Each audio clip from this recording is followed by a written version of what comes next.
the subject of our conversation today would be classes, right? And classes are really very important, not just in Python, but in most or all programming languages.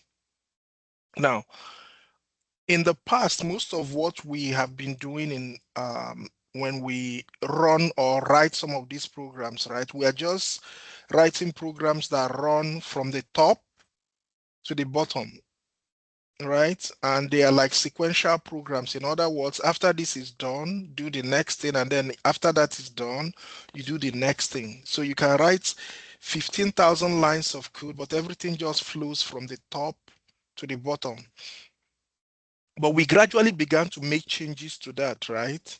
To make our code better organized and more intuitive when we started talking about functions, which was the subject of a previous class, right? Where you have a chunk of code, right? And then you called that chunk of code a name, which is like what you refer to as a function name. Now, with that function name, you don't have to replicate that code or that little code snippet everywhere in that code. You can just use the function name to call that particular function. And once you use that name, it will essentially go somewhere within the code and bring it out and execute exactly what, have executed exactly what it is that is within that code. So sometimes you can have that code sitting somewhere within your code or actually outside your code. In either case, you can actually call that code and all of a sudden it does what it needs to do. So let's say a function has 50 lines of code, right? You can just put that function in a file and put it in the folder of that program and just use the function name. Once you drop it in the master code, it will just go in there, pick up whatever information is within that code and then execute it in the main code. And I did mention to us that at some particular time that's what we refer to as abstraction. We make things easy by abstracting or hiding the details about it somewhere. So as we go beyond that, we are going into another level of organizing your code, right? To make it a little simpler and to abstract some of the details further, right? So it's a major reorganization of how your code is organized. And that's what we actually refer to as object-oriented programming. And it says it's one of the most effective approaches to writing software.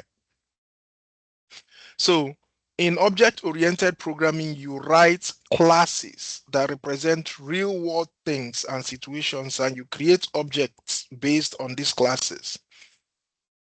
So one way to understand classes will be, for example, um, you will see there's something called modes, right?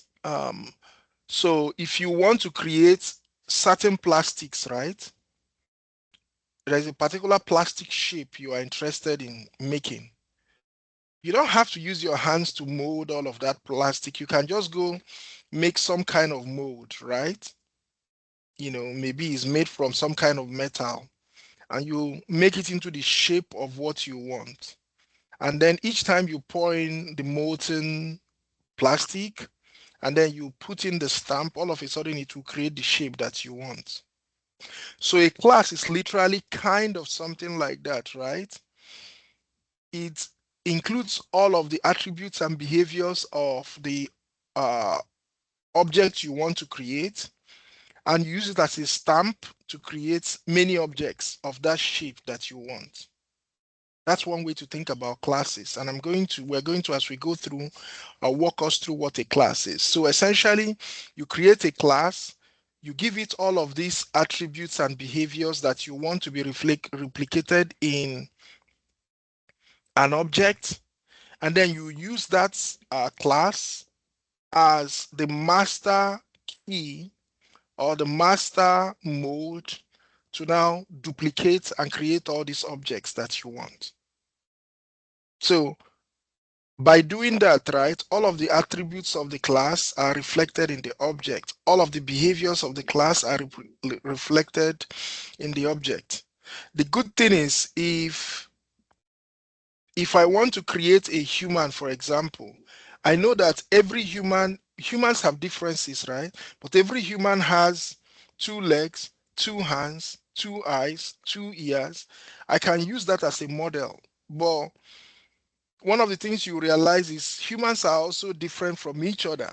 So those differences, I can add them later, right? But there are certain things that are fixed that every human needs, or that's a part of the configuration of every human. Then to just create those basics, right, I can use a mode that contains all of that. And then once this human rolls off the factory line, I can now add in those additional distinctive characteristics. So for humans, if I want to create a class right now, I can create a class of humans, right? But you know that a female human and a male human are different. But I can create just a class called human, and then later I can add attributes that make you female, make you male, and I'll change a whole bunch of other things. But the basic things about, you have a name, you have an age, you have a height, all of those things are going to be general, and that will be what a class represents. So it says when you write a class, you define the general behavior that a whole category of objects can have. When you create individual objects from the class, each class is automatically equipped with the general behavior. You can then give each object whatever unique traits you desire, which was the point I was trying to make.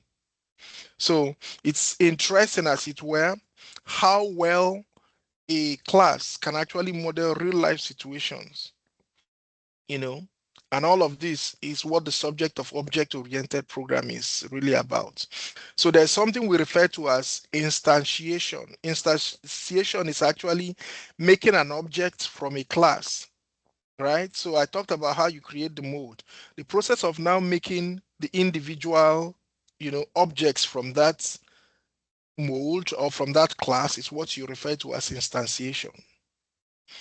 So the focus of this chapter, right, would actually be writing classes and creating instances of those classes. So you'll be able to write classes and then you create instances of those classes. Those instances of those classes, again, are what we refer to as objects, right? So that would be what the purpose of this, one of the purposes of this class will be. Then we would be able to specify the kind of information that can be stored in an instance, and then the different actions that can be taken with these instances, and then we'll write classes that extend the functionality of each class, right? So similar classes can share code efficiently, and then we'll store those classes in modules and import classes written by other programmers into our own programmer. So if you go through that particular chapter in your text, those are all the kind of things you would need to. And remember, a lot of the preamble, a lot of what I do with these videos is to give you a preamble so that when you go read what you have in the text, it would actually make sense quicker and better for you.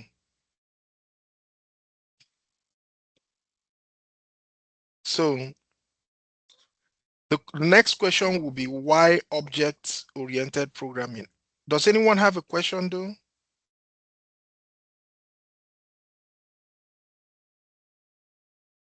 No, I'm good. Good. So the question would be, why oriented program? So it actually helps you, because most of what we did in the past few weeks was just creating these programs, right? That are really very basic. But what object-oriented programming does is that it helps you think like a programmer. It gives you, a broader perspective of programming and understanding how things are created, such that at the end of the day, you'll be able to model almost anything using classes, right? The classes are actually what the real deal is.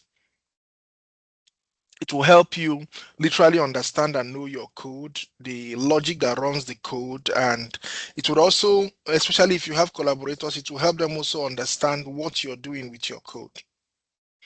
So, in trying to create and use a class, we're going to be using a specific example where, for example, we're going to create a class that is called dog. And then with that dog, you can now create different instances of dogs. So often the name of a class, right, would start as a title. In other words, it would start like something like this for the title case, where you start from capital G, and that's how you make a distinction from, if I'm writing a class for dog, I will start with dog, where my D is capital, and then the instance will be any of the dogs that I create will be small letter dogs, right? So one of the things is, what are some of the things, if I'm trying to create a class called dog, what are some of the things that every dog has? We're not going to talk exclusively about all of the attributes and behaviors of a dog, but let's talk about two attributes and two behaviors of a dog. One of those attributes is that every dog has a name and they have an age. It could be dog age or it could be human age, but they have an age, right? And then the second is that they have a behavior. Dogs, for example, can sit down, they can roll, they can bark, they can do all kinds of things. So, in creating a class, and not just a dog class, any kind of class, those are two important things. You need to know the attributes of the class that you're trying to create, and then you need to know the behaviors of the class you're trying to create. So they constitute the two main things that you need to write a class.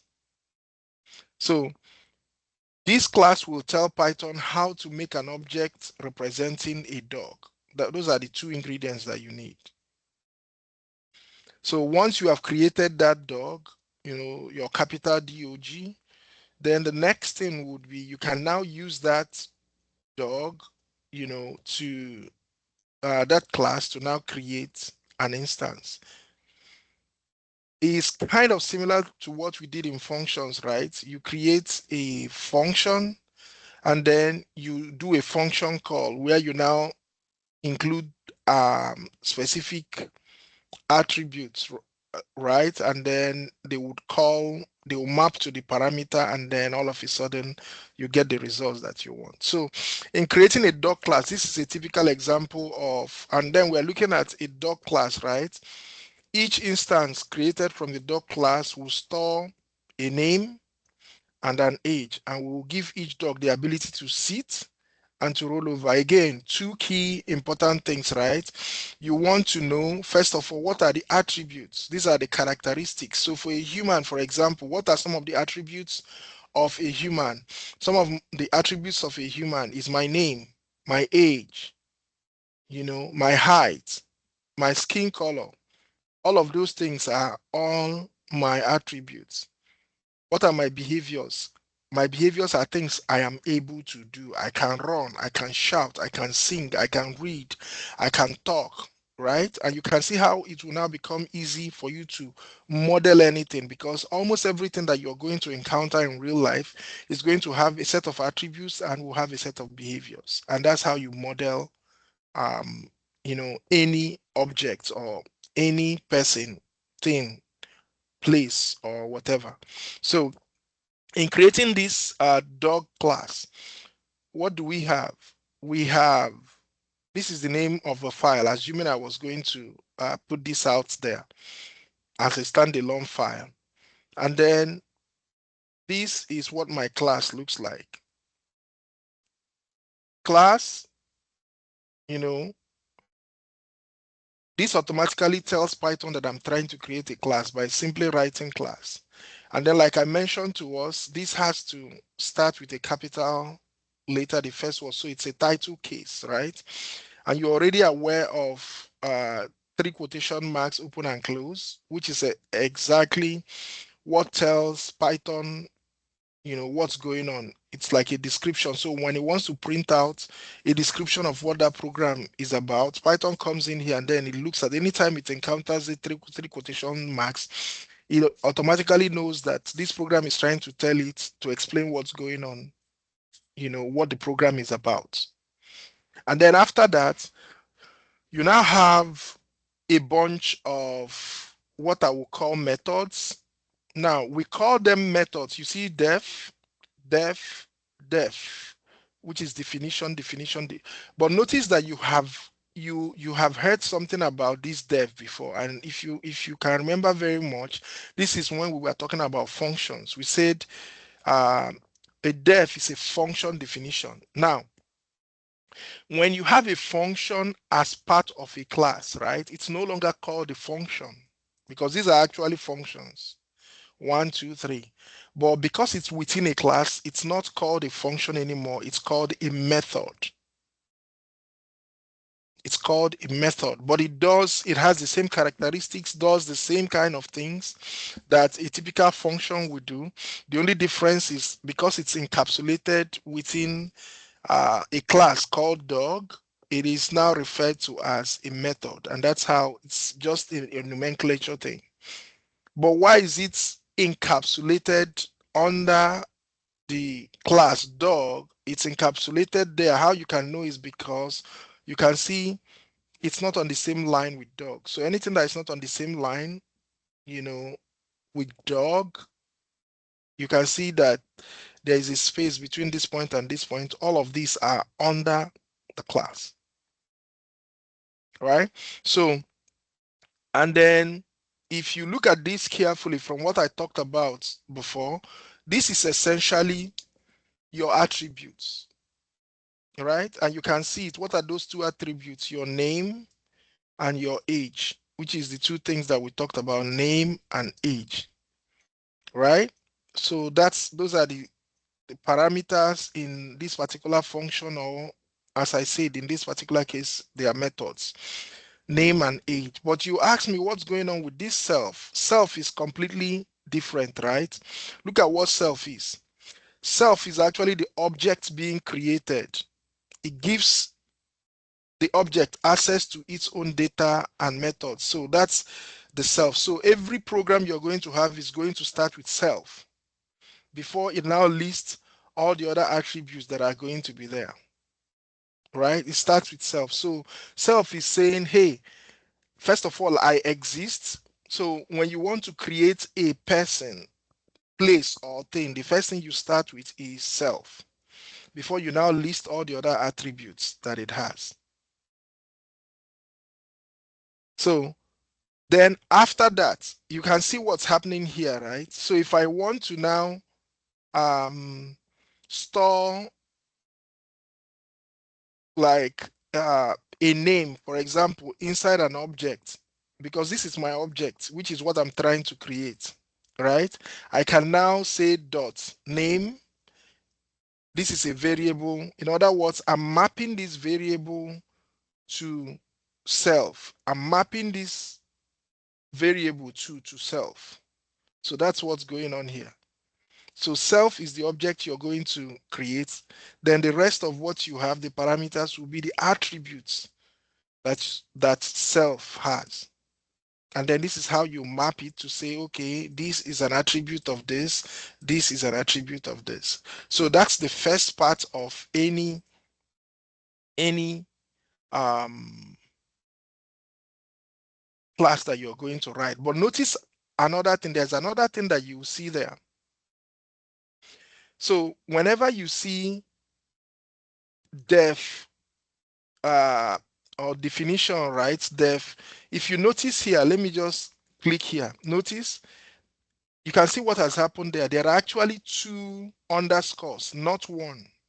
There are two underscores. That's why I used my cursor to open up those two underscores. There are actually two underscores. So let me close it. And then after that, you have init, which is like initialize, right? If I click here again and I click open, you see that there are another two underscores there. So you write your def or the definition, right? And then you start with two underscores, underscore, underscore.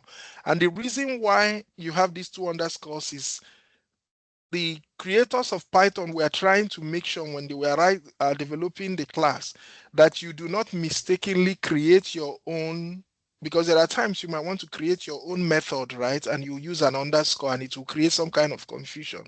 So to avoid any of those confusions, they decided that their own underscores would be two, which is unlike this, which is not likely what anyone would do. That's one of the reasons this was done. So notice the init, right? Under double underscore init, then after that double underscore is a method, a Python method that is called when a new object is created from the class. So each time you try to create a new you are trying to create a new object from this class, that's what's called, right? Because if I'm going to go create a dog, which is small dog, I have to start here and I'll make a call to this because that's what will now create that dog, which is your object, and then give it the attributes that it has: name, age, color, tail size, any of those other things. So for example, if I add an additional thing, let's say age, and I add, say, color, right? If I add color here, I have to also come here and add color too, right? I'll come here and add color. Yeah, I'll say something like, because I'm trying to give that self the attribute of color, right? And then I will come here. So that's what I would do if I was going to do that. So, but again, we're only working with two attributes right now, so this will not be necessary. But the whole point of my thesis is that everything you do between this point and this point is to, one, create, the object, and then number two, assign those attributes that you want that particular object to have. QED. That's the end of that, right? Then after that, the next part of your program would now be to create the behaviors of that particular person, place, or thing that you're creating in the first part. So now I'm trying to create these particular attributes. Sorry, these particular methods that would help. And this is actually very basic. So here I'm trying to give this object that I have created the ability to sit. So I'm trying to create that dog, right? The ability to sit. And then I'm also trying to create for it an ability to roll over. You notice there's something else that I don't have here, which is the ability to say back. So I can add an additional attribute here where I will say back. In other words, I'm giving it the ability to bark, B-A-R-K, which is a major attribute of most dogs, right? Bark, right? So, and that's it. So notice if I want to call the name of that dog, right? Remember the name of the dog is self.name. I'll come in here and I'll say self.name rolled over. In other words, once I do this, it will go there, pick the name of that dog, and then have it roll over. So now all of a sudden I've created three different behaviors of that dog. And notice what I can give it 100 different behaviors. It doesn't matter, but we're just using two. And the idea of using two is just to create an understanding of what's going on here. The other thing you would notice is, notice in most of the examples we are giving, right, we are not writing a full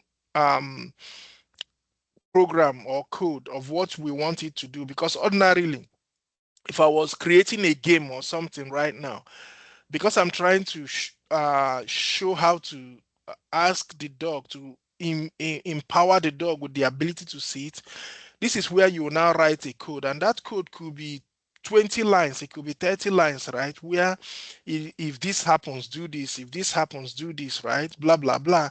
That's where, but here we just put print, because what we are doing now is not developing, but it's just to teach the general concept. So ideally, my point being that in this particular places where you would enter a code or a command, you know, or a code snippet, right, that helps that object to do what you want it to do, which is sit in this particular case, or to ask it to back, or to ask it to roll over, or to ask it to do any other thing. So, in summary, this the first line is what tells Python that we're trying to create a class, and then the second line tells it, hey, tries to explain what it is that we're doing. Then the second part of it, which is this, what it does is it creates the object and then assigns certain attributes to that object. So that when I'm calling, you know, once I do what looks like a function call, or I'm trying to create an instance, all of a sudden it will take on these particular attributes and create it. And then the third part is the behavior. That is me empowering it with certain behaviors.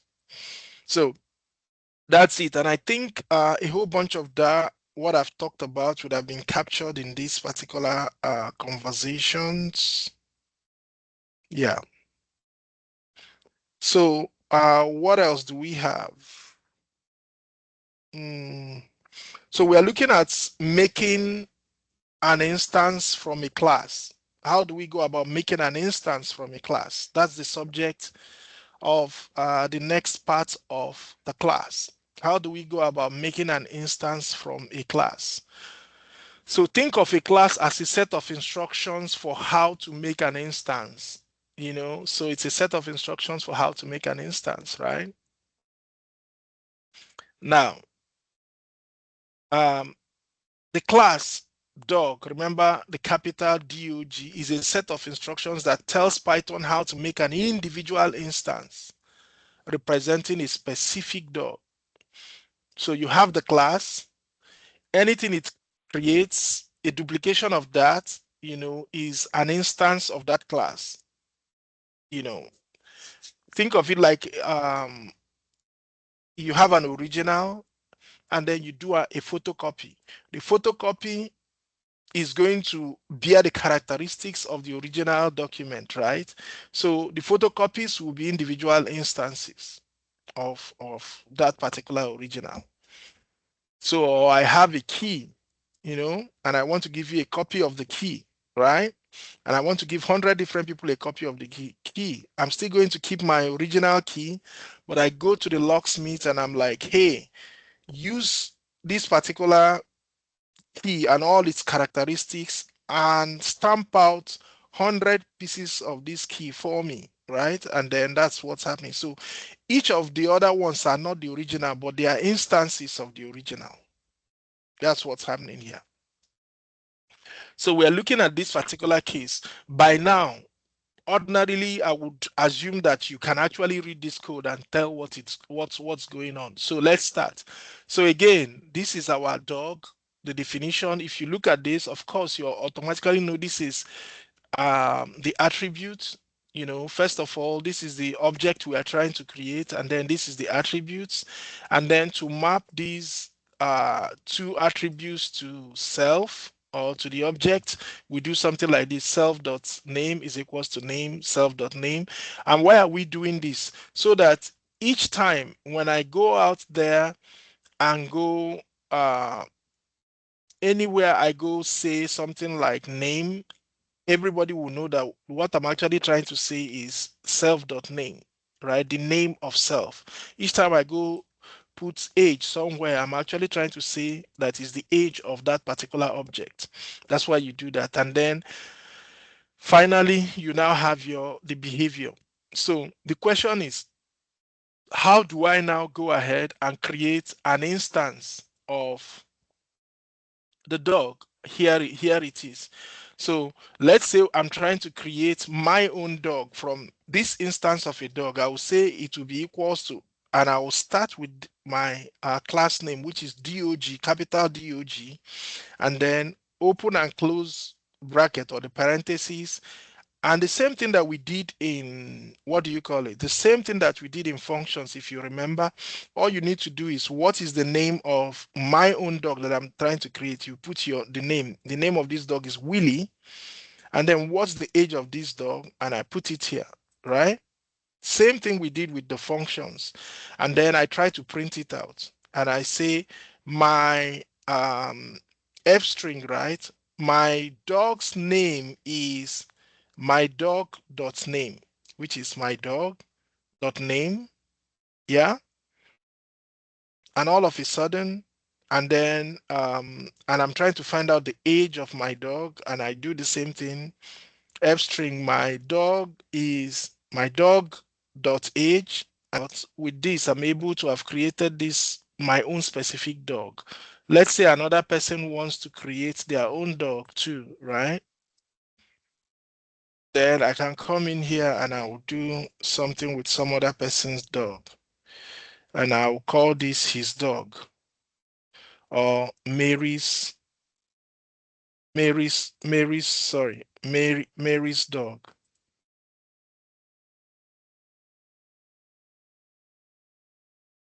Let me just say Mary dog. And then let's say Mary's dog is Bingo. Bingo. And Bingo is 4 years old.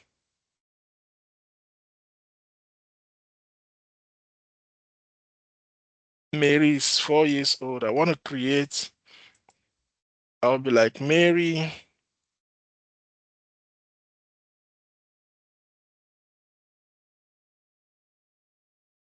dog. Mary dog, right? And then I can run this. Yeah. And I've gotten my own dog. /n. I just put that /n. The idea of the /n was just to create the space so that we can see Mary's dog and we can see my dog, right? And that's just a basic way of showing how we create classes, and then we make an instance of that class. So that's a typical example of how classes will work. So let me just quickly read this, and then we'll go to accessing attributes and all of that. So the dog class we are using here is the one we just wrote in the previous example. We tell Python to create a dog whose name is Willie and whose age is 6, which is the first one that we did. When Python reads this line, it calls the init method. Remember the init method? That's where it calls first, and then automatically it goes to self. Init method in dog with the arguments Willie and 6. The init method creates an instance representing this particular dog and sets the name and age attributes using the values we provided. Python then returns an instance representing this dog. We assign this instance to the variable my dog. The naming convention is helpful here. We can usually assume that a capitalized name like dog, which is what we mentioned before, refers to a class, and a lowercase name like my dog refers to a single instance named or created from a class. It doesn't mean that if you go use a small letter, it's not going to work, but a lot of these things are, we come up with conventions so that anybody can look at it and will have the same interpretation of what's going on.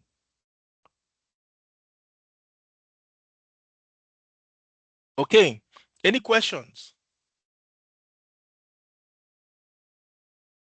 Any questions? No, yes? None from my side. We already covered a whole bunch of things about, now classes, how to create classes, And then the last thing we talked about is how to make an instance from a class, right? And beyond that, I also showed us how to make more than one instance from a class, where initially it was my dog equals to dog William 6, Willie 6, Willie and 6, which are the two attributes. And then I came in and did something about Mary's dog too. So that's doing multiple. But then the other thing is, you remember how, we talked about, we've had this whole thing about methods. So sometimes I would have a word, say name dot upper, name dot title, name dot lower. And remember, we called all of that, all of those methods. So, I have a specific name and I want to make it all capital later, right? I will just click the name of the variable. I'll just write the name of the variable dot upper. Upper is a method, right? And that's how I make that word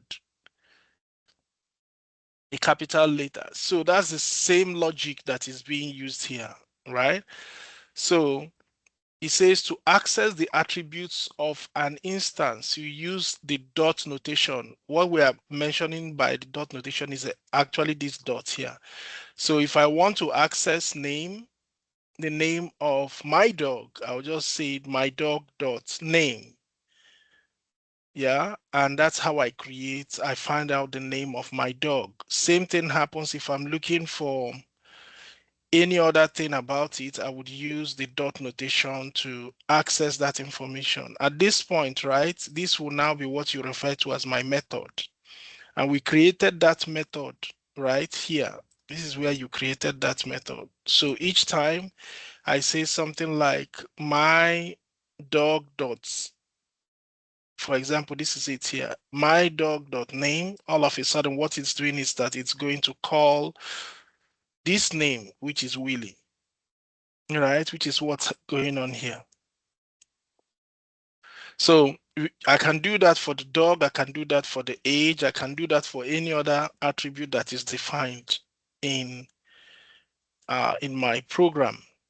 So after we create an instance from the class dog, we can use the dot notation to call any method defined in dog.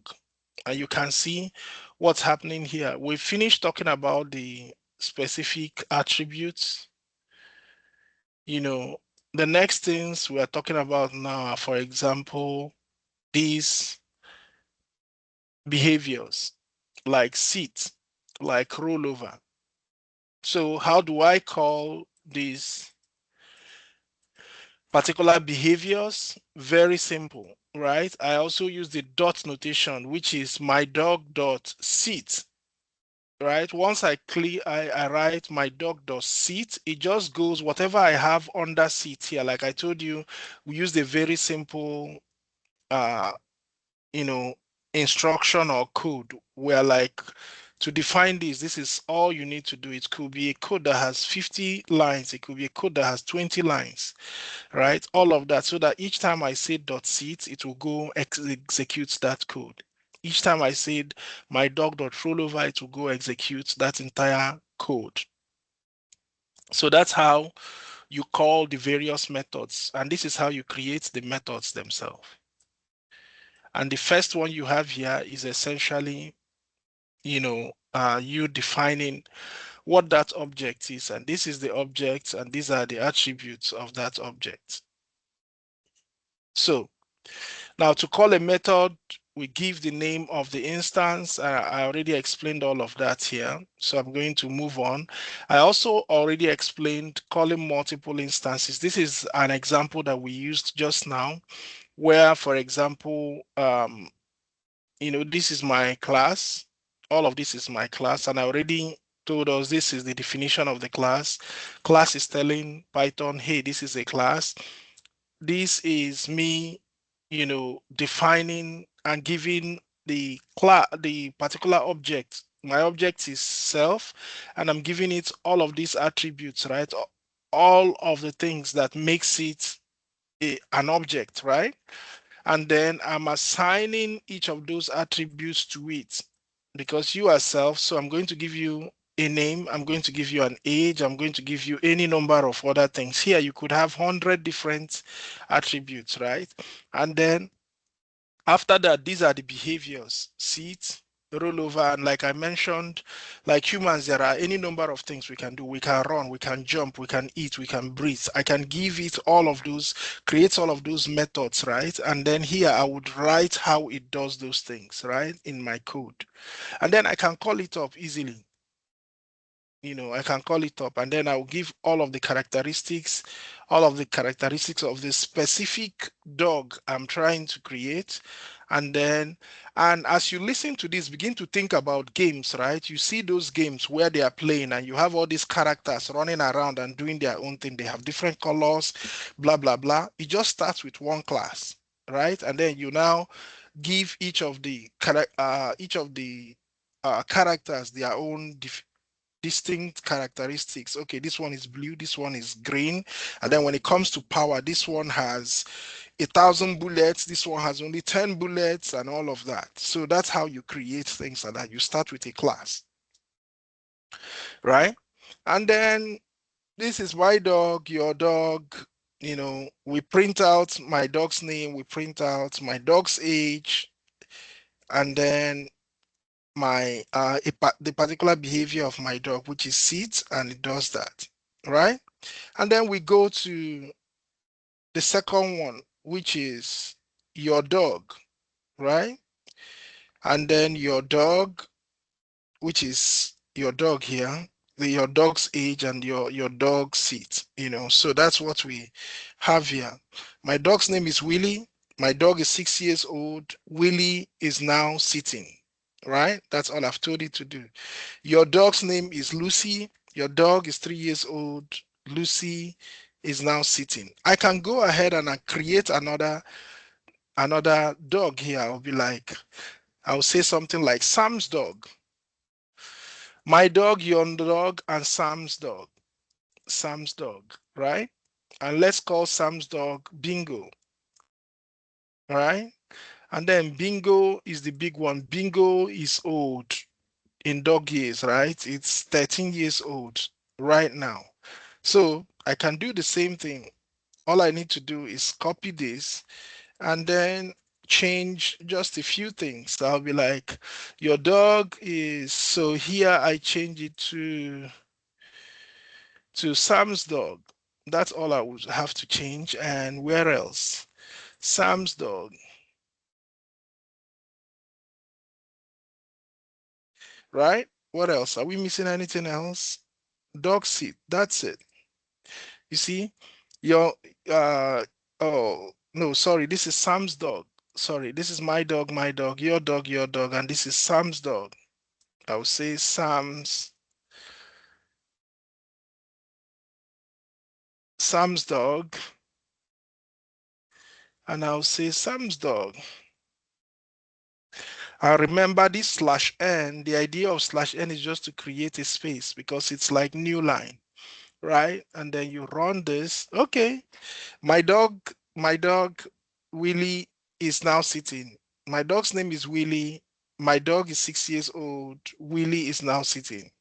Your dog is Lucy. Your dog is 3 years old. Lucy is now sitting. Sam's dog's name is Bingo, right? Sam's dog is 13 years old. Oh, Lucy. So okay, so we also have to say Sam's. That's where, so you have to be careful about these things. Bingo is now sitting. So that's how you add an additional, instance there. So you can create any number of instances there. So, and there are assignments you can, do and try out on your own. So working with classes and instances, now we're looking at a particular case, and in this particular case, we're going to be looking at a car class, right? So it says you can use classes to represent many real world situations. Once you write a class, you will spend most of your time working with instances created from that class. Your class is simply your blueprint, right? One of the first tasks you will want to do is modify the attributes associated with a particular instance. You can modify the attributes of an instance directly or write methods that update attributes in specific ways. So let's look at this car class. Let's write a new class representing a car. Our class will store information about the kind of car we are working with, and it will have a method that summarizes this information. So in this particular case, we are going to first of all, again, there are a couple of parts to this. The first part is we define the class, right? So we start with this keyword class. That's what tells Python, hey, we're writing a class. And then the name of the class we are going to create, we're creating a class, and the name of the class we are going to create is car. And then the triple quotation marks just describes to Python what this car is about, right? Or what this program is about. It said it's a simple attempt to represent a car. In other words, we're trying to model a car, right? So anytime Python comes across this triple quotation marks, open and close, it knows that that's a description. And when it's going to print out something about this program, it will simply say, hey, this program is an attempt to represent a car. Boom. So you finish with that first part. The second part is when you are actually trying to create, the object and give it all these attributes, right? So what is your object? Self is the object, right? And then these are the attributes: make, model, year. Those are the attributes. So of course, you also tell it what this method is about. This method is about initializing attributes to describe a car.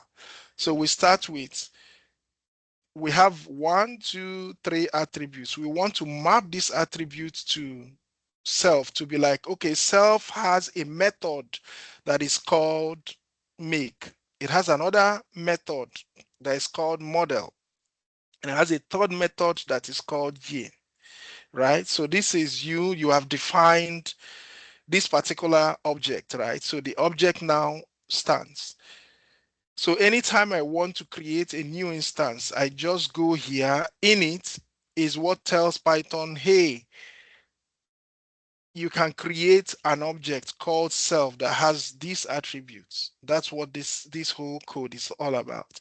Then the third one will be some kind of method, right?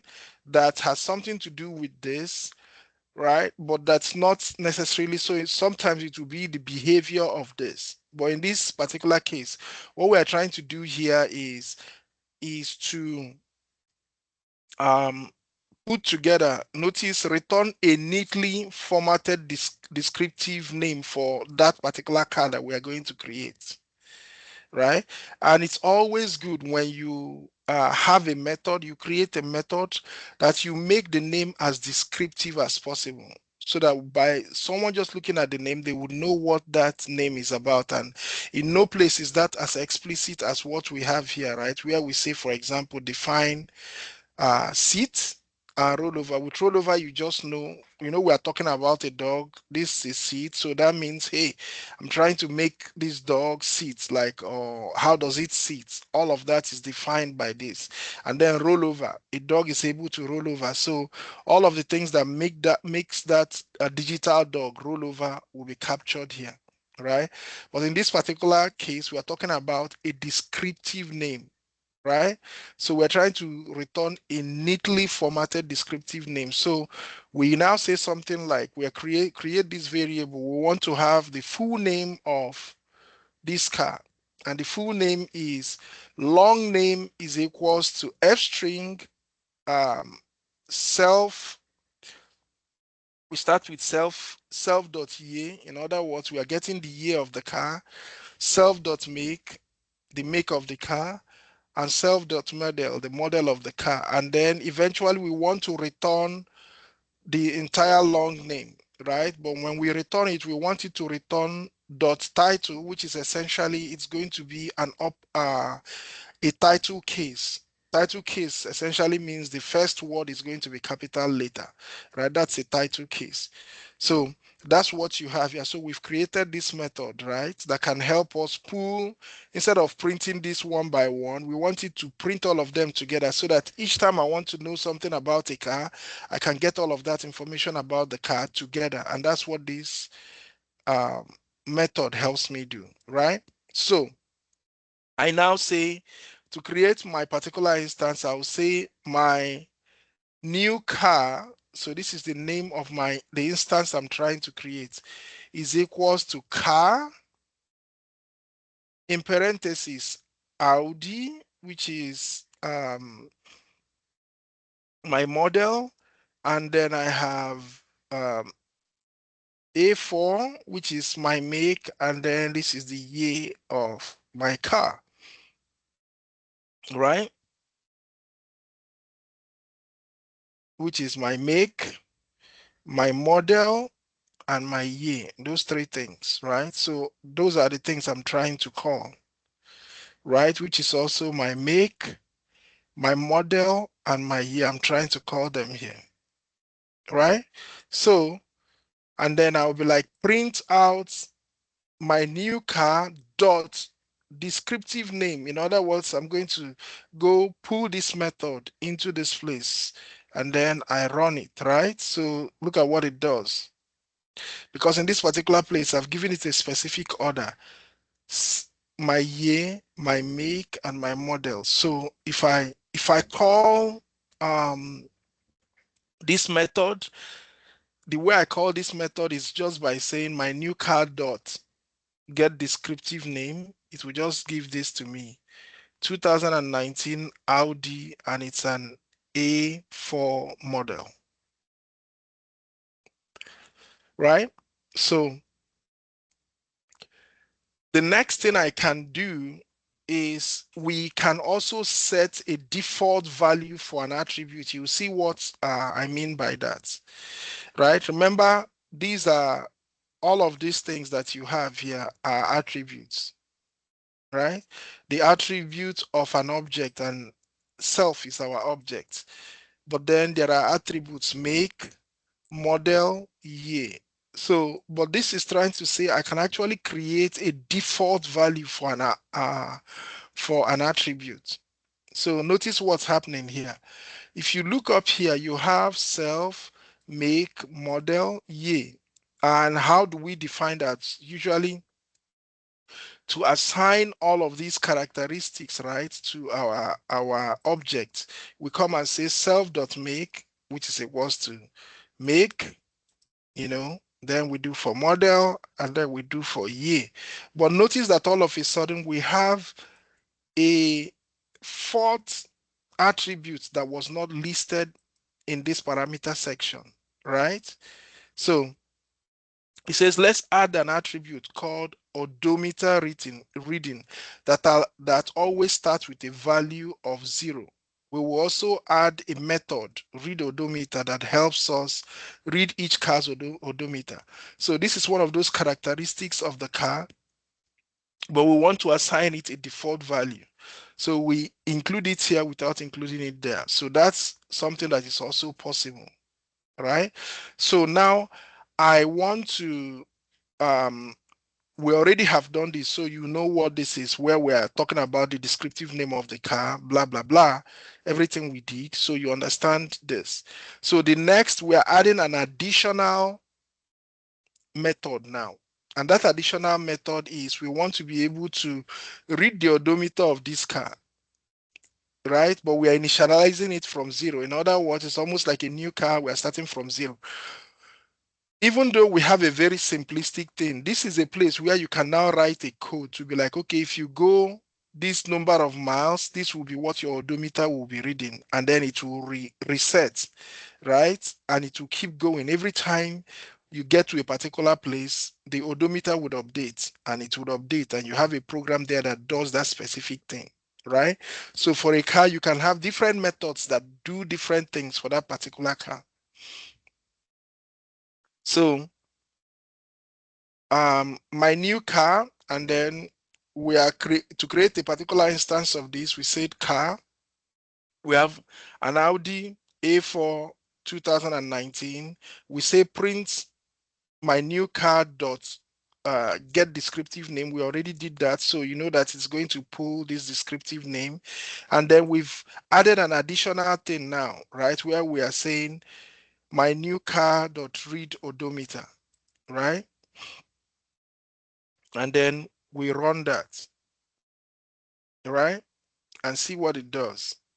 Because just read odometer does this. It prints out this car has, then it will tell you how many miles on it. So you'll be like, if you read this, this gives you the descriptive name, and then this says this car has 0 miles on it. So what if we now, as it keeps running, we now write a code there that will be like, as it gets to any particular point, then it will be like, this car has 87 miles on it. And then it keeps updating as the car begins to change. So that's where methods like this become like really, really very important. So how about if I want to modify those attribute values? So you can change an attribute's value in 3 ways. Yeah, you can change the value directly through an instance, set the value through a method, or increment the value, or that's by adding a certain amount to it through a method. Let's look at each of these particular approaches. So there's the method of modifying the attribute value directly. And then there is the method of attribute value, modifying the attribute value through a method. And then we also have the third method of incrementing an attribute value through a method. So we're going to go through each of them. So to modify an attribute value directly, the simple method to modify the value of an attribute is to access the value directly through an instance. Here we set the odometer reading to 23 directly. So you're already aware of what's going on here. We know that, we know this where we set a default attribute value for odometer reading. And then we come to this particular place. We have the descriptive, we've already done this, so you know this. But then this is a top one, and this is where we do the increment, right? I can manually just, add it that my odometer reading is equals to 23, boom. Then when I read through this, all of a sudden it would update it. Yeah. So we know we can do this. So this is the former reading, and then I just update this manually.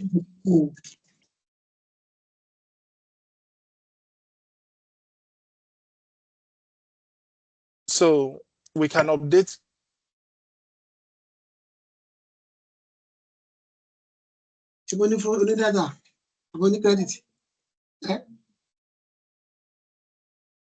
So we can update this manually.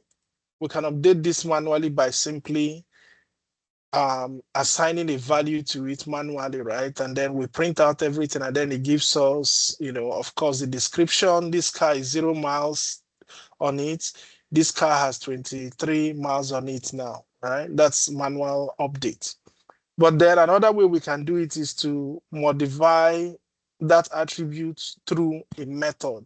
So how do we do it? Again, we have our description.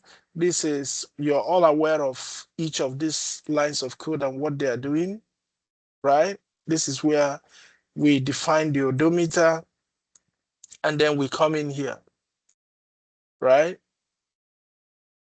Now, this method says this is read odometer, but this is where you update the odometer. So this is a particular method, and by just seeing the descriptive name, you know what it's doing. It's essentially updating the odometer. So you say your self.odometer is equals to mileage, right? So now notice what's happening. It has self, and then it has mileage. It's creating its own attributes here, right? So go back. So with this, my new car is equals to car Audi A4 2019 print my new car dot get descriptive, blah, blah, blah. My new car dot updates. Now, notice what's happening here. When I now create my update odometer, I can now include, notice what has happened here now. Just like what we were doing with the classes, we are now creating an attribute, and then I can essentially just enter 23, which is what I want my mileage to be at this point, and then I can read off the new um, my new mileage. And this is you modifying an attribute through a method, right? So if I run something like this, I've essentially updated it. So we can go beyond. Okay, let's look at this. The only modification to car is the addition of the update odometer. So we've added an additional method called update odometer. So essentially what it does in this particular case is that it takes in the mileage value and assigns it to the self odometer reading, right? And then eventually we call the update odometer we call the update odometer that's this method, and then we'll give it 23. And then once we give it 23, it says the odometer reading to 23, reads the odometer and then it would essentially print out the read odometer because it maps it to read odometer, and then that's what's happening here. But notice we can extend the method or which is this particular method. So let me just update this so that you can see what I'm doing here clearly. So we can update this. We can update this particular method to do additional work every time the odometer reading is modified. So let's add a little logic to make sure no one tries to roll back the odometer reading. So you can see gradually how you can keep developing your program, because initially we just created this attribute, we mapped 23 to it, but now we want to introduce additional logic into it. And we are saying that if the mileage, so we're using the if else statement, right? Inside it, we said if the mileage is greater than or equals to the self dot odometer reading, right? What is our self dot odometer reading? Our self dot odometer reading is this, which is 0. So we are saying if the mileage is greater than or equal to that reading, then the self dot odometer reading is equals to the mileage. In other words, it has to be equal to that or greater than that. Else, then you can't roll it back. Once it has gotten to a particular amount, you can't roll it back, right? So we do all of that. We do the same thing here. So what this just line of code has done is that you can't roll it back. You can only move forward, which is what happens in real life, right? So same thing. So now the odometer checks that the new reading makes sense before modifying the attributes, because it can only go forward. And the only reason why it can go forward is because of this. It has to be greater than or equals to this reading. The last reading that was taken has to be greater than or equals to. So we can also increment an attribute value through a method, which comes much closer than what a typical car would do. So sometimes you will want to increment an attribute value by a certain amount rather than set an entirely new value. Say we buy a used car and put 100 miles on it between the time we buy it and the time we register it. Here is a method that allows us to pass that incremented amount and add that value to the odometer reading. So same thing, not a whole lot is changing. This is what we had before. We have our descriptive, Now we created our reading odometer method, and then this is our update odometer method that we had before, right? Look at the additional thing we've added now, another method to increment the odometer, right? So we are saying self.odometer reading, which we already had back there. Whatever we get from here, we are going to say add or equal to a certain number of miles, right? And then that's how you keep rolling if you do that, right? So this is your previous miles, right? But I want to increment it by 100 miles. I've just done another 100 miles now. So this, and then it will say this car has this miles, and after you've driven for 100 miles, it will update and say this car has this number of miles now. But the important thing to note is to see how methods, right, are being used inside all of this to keep developing your program and making it more complicated and more sophisticated, right? And all of this is essentially tied into this class called car.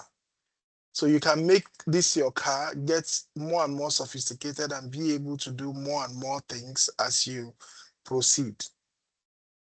So we're going to talk some more about inheritance,